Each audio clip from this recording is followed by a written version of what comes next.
Great, thank you, and thank you all for being here on what's actually a pretty big news day in the crypto world here in DC. And I'll go down the line here. Faryar, just start with you. The industry's legislative agenda, DC agenda, has in recent weeks kind of hit a wall in the Senate. And there are going to be some big developments today with a bunch of people from the industry in town meeting with lawmakers. What's your view of where things stand in the Senate, and what do you think a realistic timeline is here for crypto market structure legislation getting done?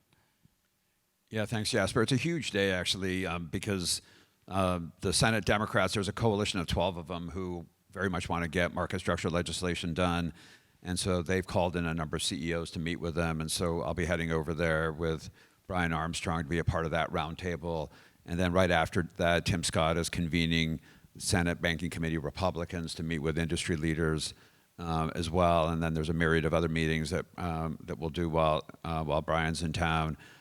So it feels like after the good work that Congressman Davidson and Congressman Haridopolos did in terms of getting legislation out of the House with a huge bipartisan majority, we're in a position where the Senate is ready to start kind of turning the wheels. And I know the White House is actually super focused on this. I think Patrick was here earlier. I didn't hear what he had to say, but he's been really instrumental, David Sachs, others, to just kind of get the momentum going. So I think this is the big inflection point we've been waiting for. And it'll be an opportunity for the Senate to join the House and do what could be the biggest bipartisan legislative initiative over this Congress. Congressman Haridopolos, you sit on House Financial Services, where lawmakers have really been kind of incubating this crypto legislation for the last 3 years. What's your view on where things stand in the Senate? The House passed market structure legislation, stablecoin legislation, and a CBDC ban bill earlier this summer. What's your view from the House side on where things stand, and where do you think we go from here? Well, thank you for the question, and it has been an exciting year. The House has been very aggressive in their actions, and it is so nice to see some bipartisanship as was brought up, and we have been hyper-focused on this issue. We've spent a lot of time in committee making sure that everyone has buy-in and understanding, and as a new member of Congress, there's 3 of us there on the Republican side that are freshman members. It has been so helpful to have such a commanding presence from our chairman. He has done a remarkable job being patient, and I think it showed in the bipartisan support we saw, not only in committee but on the floor as well. It's a nice symbol. I also think in the bill that we passed at Genius, I think we showed our flexibility as well. We want to keep that momentum going, and hopefully that goodwill that we expressed in that first bill passage will trade over to this bigger bill, and we deal with clarity. But I think we're on a nice path. It is frustrating to go through the shutdown, as we're all, especially on the Republican side, frustrated after voting this out of the House. But I think that this is one of the bills that should transform the perspective that people have. And I'm cautiously optimistic that the Senate now is kind of coming together, and it seems like a lot of great movement. And so we are ready to negotiate. We're just waiting on the Senate, as usual, and we're going to do our best to make sure that we find that common ground, because it's essential, as I think Congressman Stile brought up earlier today, that this is our opportunity and we can't lose this opportunity, especially as we move towards an election year. Congressman Davidson, you've worked on crypto issues as long as anyone in Congress. You voted against the Genius Act earlier this year because it did not incorporate changes from House lawmakers. It was the Senate's version of the bill. What is your view of how things are playing out with market structure in the Senate? And are you concerned that you guys in the House will be asked to accept a Senate bill that does not incorporate changes that you want in market structure legislation? Yeah, thanks. I mean, we don't have to go all the way back to 2018 when we introduced the Token Taxonomy Act that would have solved a lot of the drama that we've seen for the past 7 years, which basically a bright line test to decide what is and is not a security. But if you just go to the beginning of the year, the administration came in and laid out a great executive order. It talked about stable coins, which is 7% of the market. We got that done. If you said in January, are you excited about the House passing a stablecoin bill, I would have said absolutely, euphoric. And then we got to the Genius Act and I go, well, not exactly that text. And the details matter, right? I mean, if you just go off the headlines, you're like, yeah, I mean, yes, I'm for a stablecoin bill. But the details are important and we can get into those. But you don't protect self-custody, you don't protect the right to transact. It kind of takes away the entire point of digital assets, right? It essentially just becomes a new account-based system instead of anything that's actually going to disrupt anything. It's just a different way to run your IT architecture. So, but it covered stable coins, but it also covered market structure. It covered a ban on central bank digital currency, and it also protected self-custody. So the executive order is great. The legislation in Congress isn't great yet. And the Genius Act plus the Stable Act was pretty good. The Genius Act plus the Stable Act plus self-custody, which was all kind of added on to our Clarity bill, well, then it looks like a pretty good bill. It does the things that the executive order does. And then you add the Emmer bill, you get all 4 components done. So legislative strategy, I was an advocate for, from a business guy, I get the logic of let's pass something and show momentum. But what I've seen in my now 5th term in Congress is once you let the pressure out of the pressure cooker, all the momentum kind of goes away, and that's exactly what we've seen in the Senate. They haven't really felt the pressure to get things done, so appreciate industry coming here and hopefully motivating them to feel some pressure to deliver this result. Because and the other thing is, with a good administration, it also takes pressure away because the current administration isn't out causing chaos like Gary Gensler was. So you get this false sense of everything's fine. The debanking isn't going on like it was. Even the Fed in their payments conference this week was talking about adding a, not exactly a master account, but a master account light that gives people access to the payment rails, fintechs access to the payment rails.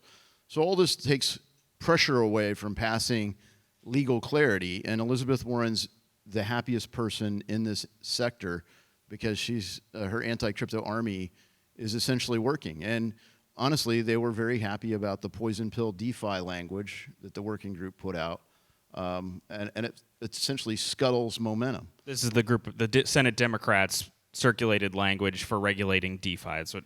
Yeah, and then lastly, when you look at illicit finance, the Intel people have always used that to say, look, we spy on everybody pretty well with the current system. We don't really want any leakage. So like the only thing the Intel people want is digital ID and central bank digital currency, so they give them more surveillance and more control than they have now. But crypto in general, they've been suspicious of. Well, just last week, we had the largest scam center seized $15 billion in Bitcoin, in part because it is a total myth that you can't follow the money with blockchain. It literally led right to this scam center, and you seized $15 billion worth of Bitcoin. So in the wake of that news, you saw sort of this other leak to try to say, oh, there's this illicit finance concern. And it's all meant to take away the certainty that really is there in the market. And it's the same adversaries that we've had. The question is, are we going to build the momentum to do it? And so we kind of have to recreate the pressure that produced some traction. And I hope that we do it. I mean, it's going to be a challenge. And honestly, part of the other thing that's going on here, to state the obvious, is there's a government shutdown. And so it's massively affected the legislative calendar. And when you look at floor time in the Senate, if we don't get the government open soon, it really is going to be hard to see how you get out of Senate banking and onto the floor of the Senate. And that's setting aside the Senate Ag is way behind on progress. So I hope we get something out of the Senate this year. But I think a lot of people are kind of mentally bracing for something that carries over into 2026. Carole, I want to bring you in here. For years, what Congressman Davidson mentioned, concerns about illicit finance from policymakers, particularly Democrats, including the Democrats who we see, working on this bill in the Senate right now.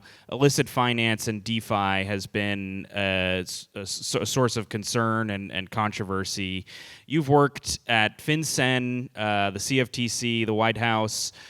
What's your view on what illicit finance protections are needed, either from legislation or at the regulatory level? And do you have a view of the current proposals that are out there on these issues? Certainly, and yes, you're right. I think, and I appreciate the point that, Congressman Davidson was making about the benefits that you get from public transparency. And I don't know why all these criminals are deciding to publish their transactions on public, unobscured ledgers. I hope they do it forever. I hope the criminals decide to adopt this approach of radical transparency. But I'll highlight that why cryptocurrency is still being leveraged as for some of the vulnerabilities that exist, not because the technology is inherently illicit, but because of the current state of the ecosystem and a mix of things like operational and policy and technological controls, where the benefits and the goodness that you get with cryptocurrency that essentially allow me to send a wire transfer from my pocket to yours anywhere in the world without needing to rely on that central intermediary. Those features that look so good for illicit use cases are also very attractive to illicit users.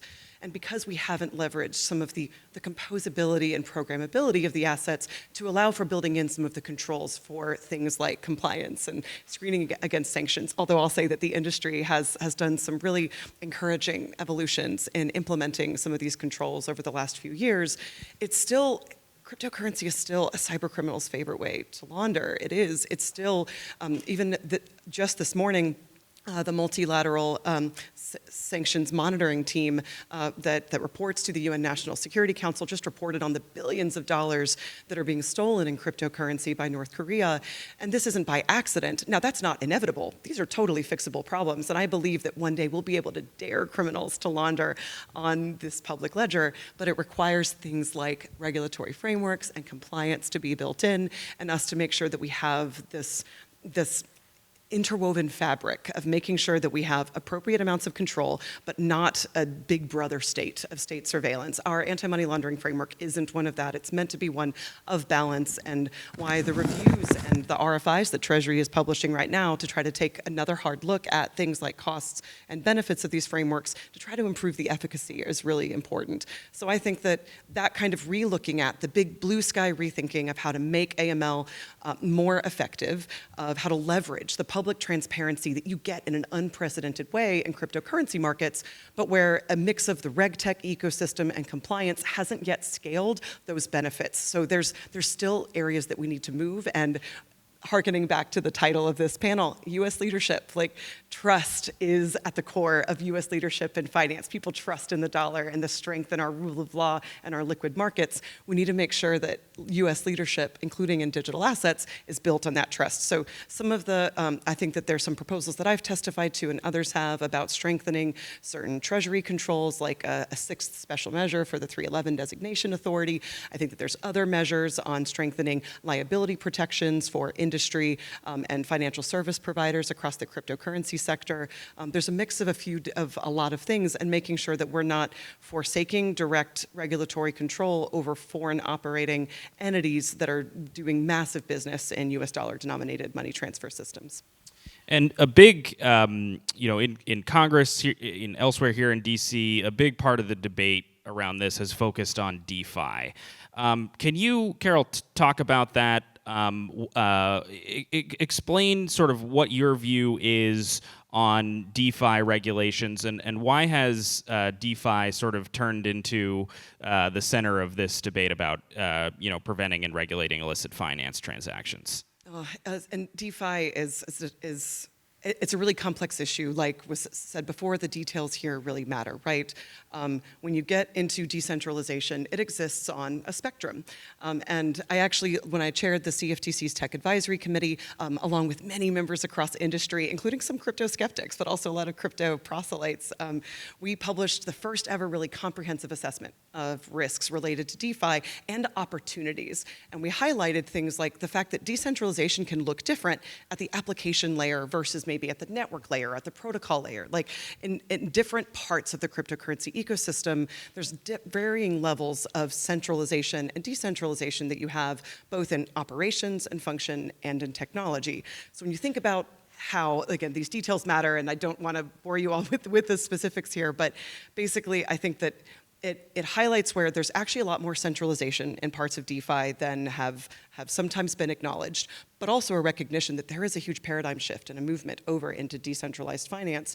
So I think that this is where a rethinking needs to occur, including on thinking about how you mitigate this challenge where now smart contracts can truly be smart with AI at the state that it's at, right? When you take away the ability of intervention with reliance on intermediaries and others that build in compliance, how do you mitigate some of those key strategic risks? It requires thinking about moving the regulatory perimeter at times, and then also thinking about how to leverage the transparency of markets that exist. So I think that highlighting where DeFi has been a target for compromise and exploit by nation-state actors, we haven't built in things like the ability to recover assets for people being defrauded at scale to support cybersecurity. It highlights this issue, the tension of having clear lines of accountability and responsibility. Congressman Davidson, let's bring you back in here. You know, what's your view on this? Do you think that the proposals out there in the Clarity Act and the things that the Trump administration have done are sufficient in this space, and how do you respond to some of the other concerns that are out there surrounding DeFi? You mentioned earlier a Senate Democratic proposal that was put out there. Yeah, so like I say, the executive order to me gets it right, and self-custody is the real antidote to the surveillance state at some level. And for that reason, you can't have DeFi without the D part, right? The decentralization part. So if you find somebody that opposes self-custody, what they're really telling you is they don't trust you with your own money. They want somebody that they can control, i.e. a regulated entity, to have custody of your money. And then your access to your own money is now conditioned on compliance.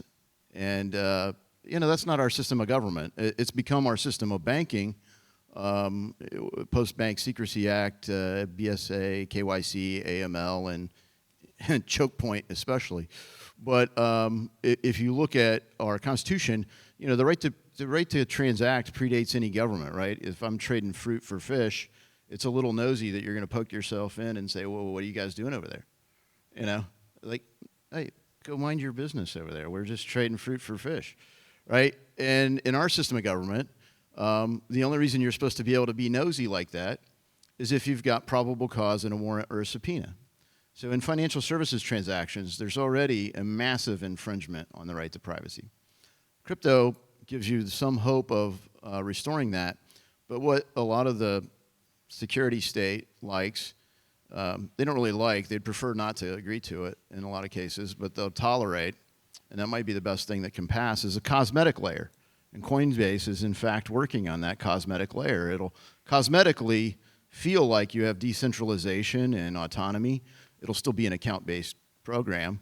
And it will function similarly. It'll even have zero-knowledge proofs that mask it between you and your friends and neighbors, but it'll have a backdoor built into it.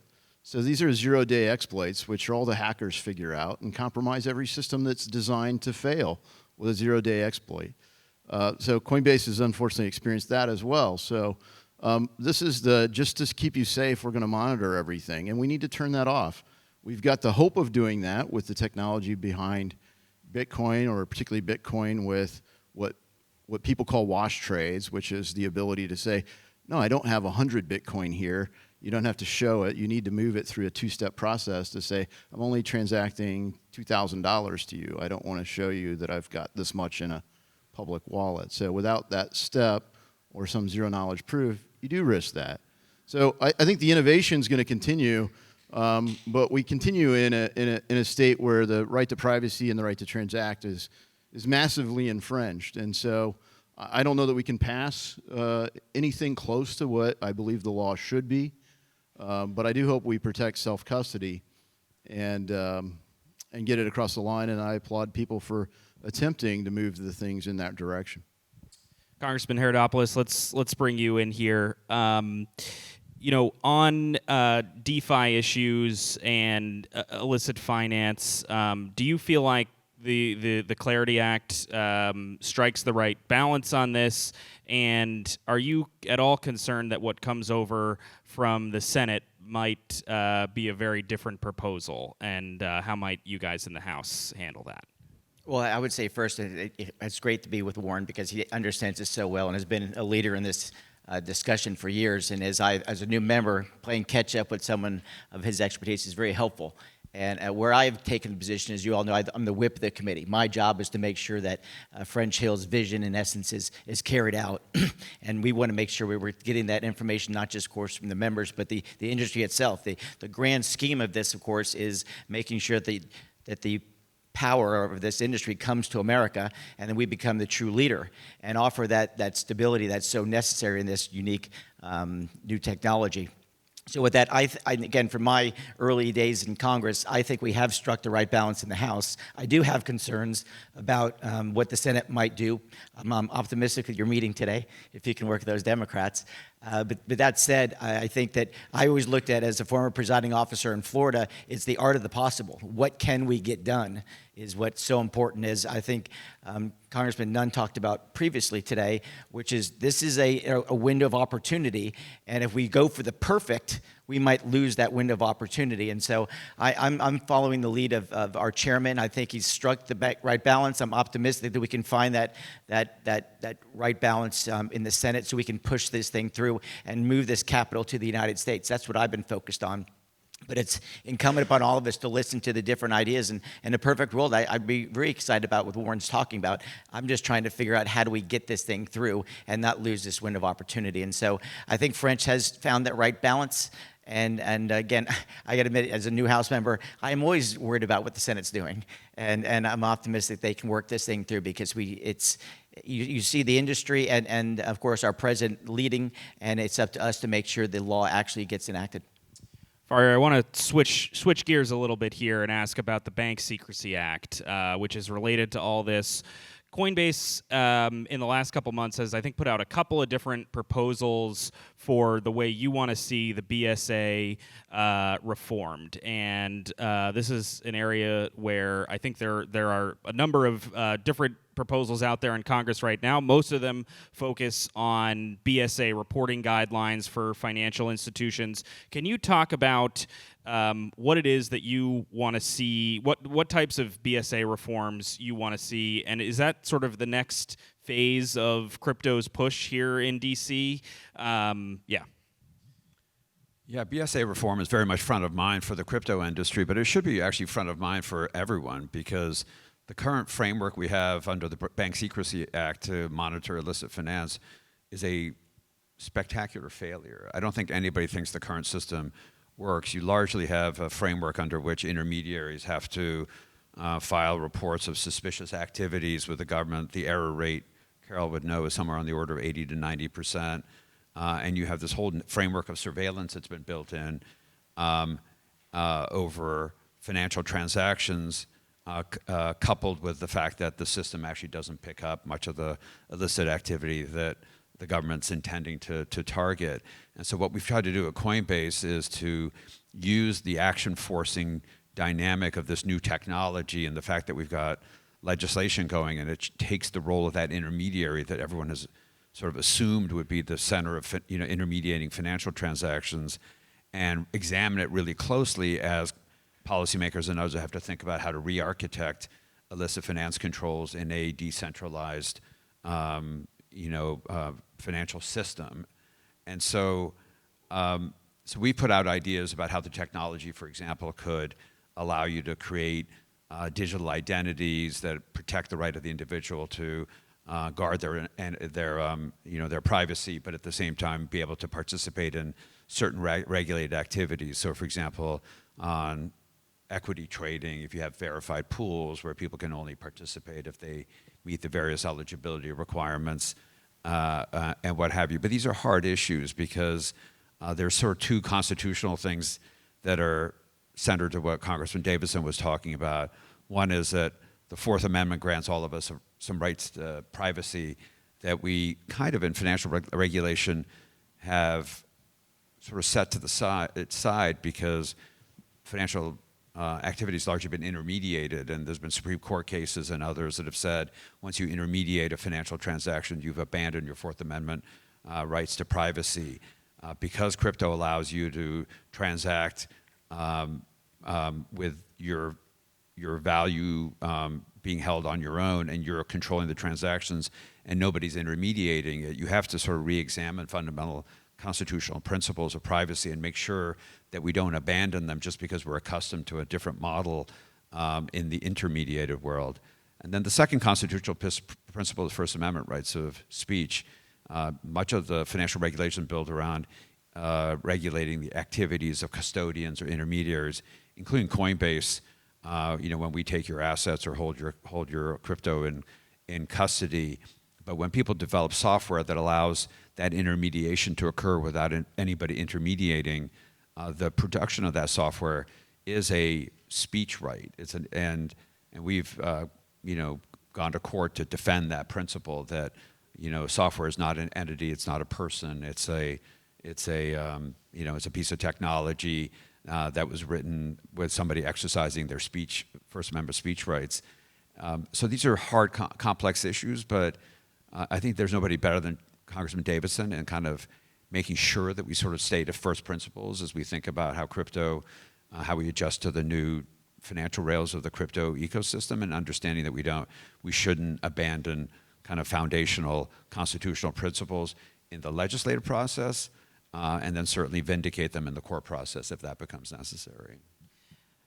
I want to switch gears and ask a little bit about adoption, crypto adoption. So this panel is titled U.S. Leadership in the Digital Era. So I want to kind of, in our final few minutes, go down the line here, starting with you, Faryar.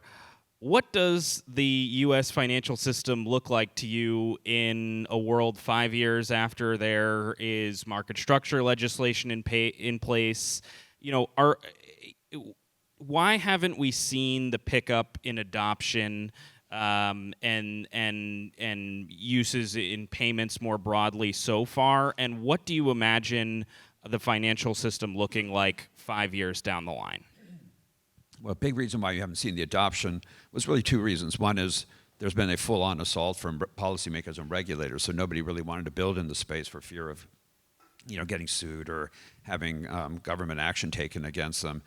The other part of it, to be fair, is that the industry itself had to develop the technology so that the value transfer processes could match the speed of traditional systems. So we have a base protocol that Coinbase has developed that can transact more than 1,000 transactions per second. And once you get to that, for micro pennies of cost per transaction. So once you start hitting the scale of the big payment processors in the traditional system, that's when the adoption will take place. But what I would say is when the internet came about, the first value proposition was efficiency. It was more efficient to send an email than it was to send paper correspondence, and everyone kind of got it. What people didn't understand at the outset was that the real benefit of the internet was programmability, the fact that we could do more complex data packets that allows us to live stream or do video or do any number of sorts of things. Crypto's the same thing. With the Genius Act having passed, you're seeing payment processors across the financial system jumping to try to make payments more efficient. But one of the things we need to be super careful about, and this is where DeFi protections and developer protections are central, and that is to make sure that the programmability of value transfer, which is the real value proposition of all this technology, is protected, and that's the second stage. And so we're very excited about that, and there's a lot of applications being developed in that regard.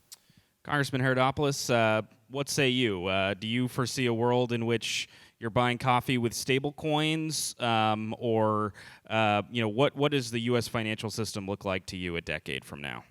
I like your answer. That's really good.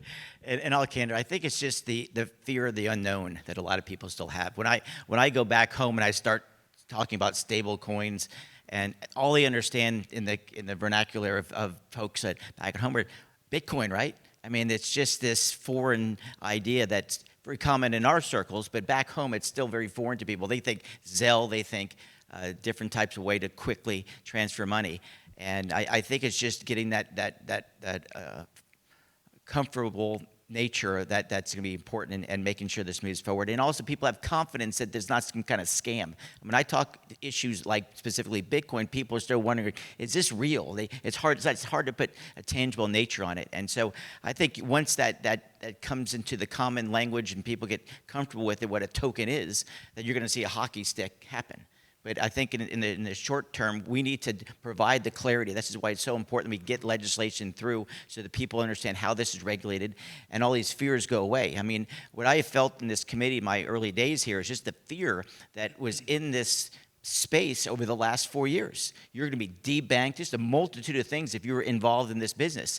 Now that we have a president and a Congress that has embraced the idea, I think it will come across the general population that understands this is real, this is not some kind of Ponzi scheme. This is a real way in which we can allow for democracy to, as Senator Moreno just talked about earlier. So I'm optimistic about it, but it just needs to be a comfortable conversation where this quote scam is actually a reality, and meaning that people really embrace this new technology, and I think you'll see the adoption take off like we all hope, so we can have a more efficient financial system. Congressman Davidson, I want you to weigh in here with one specific question: tokenization. Do you see a world in which stocks exist on the blockchain, and how much of the future of the U.S. financial system is tokenized, even when we're talking about real-world assets or stocks? I mean, everything depends on what we do this Congress, in my view. I mean, as was previously stated, a lot of capital fled this space. Probably the current biggest beneficiary of the war on crypto has been AI. We probably saw a massive capital flight out of crypto, and they said, well, we're going to put the money somewhere, and they put it into AI. I mean, you've seen AI accelerate. And you have the same fundamental issue there. Privacy is the base layer for ethical AI, and we're not dealing with the privacy issues. I don't anticipate Congress solving anything on privacy in the near future. I've been a long-time advocate for it. I hope that changes. It should change. But it really says here, what kind of law do we pass? And if we can pass something that actually enables change, like decentralized finance, I think you'll see massive adoption by the public. But if at the end of the day, it really is just a different version of account-based technology, who's interested? It's not even compelling, honestly. So I think everybody will just move on. So honestly, I think that's where we're headed. But if we get it right, I do believe you're going to tokenize real-world assets. You're going to tokenize securities. But one of the barriers when you tokenize a security is, bearer bonds are illegal, right? So you still have to go through an intermediary to do it. So can we get the system of laws so that you could say, as the European Union has done, they've tokenized debt instruments already. So you look at how many intermediaries you could eliminate if you just dealt with the bond market, for example. And there are people doing great tech in that, whether it's municipal bonds, public bonds, everything else. And you could have retail access to debt. But people will say, oh, we have to protect consumers against fraud. The way you protect consumers against fraud is you prosecute people who commit fraud. The way that our current system has done it is they've denied people access to it in the first place. So in the meantime, as this has turned into a $2 trillion asset class, they've protected lots of people from making money. And I don't know that that's a great track record. I don't know that that data point will change people's mind, but I think it is going to be part of the debate in the 2026 cycle. Awesome. Well, we are at time, so we're going to have to leave it there. Thank you all for joining us, and thanks for answering the questions.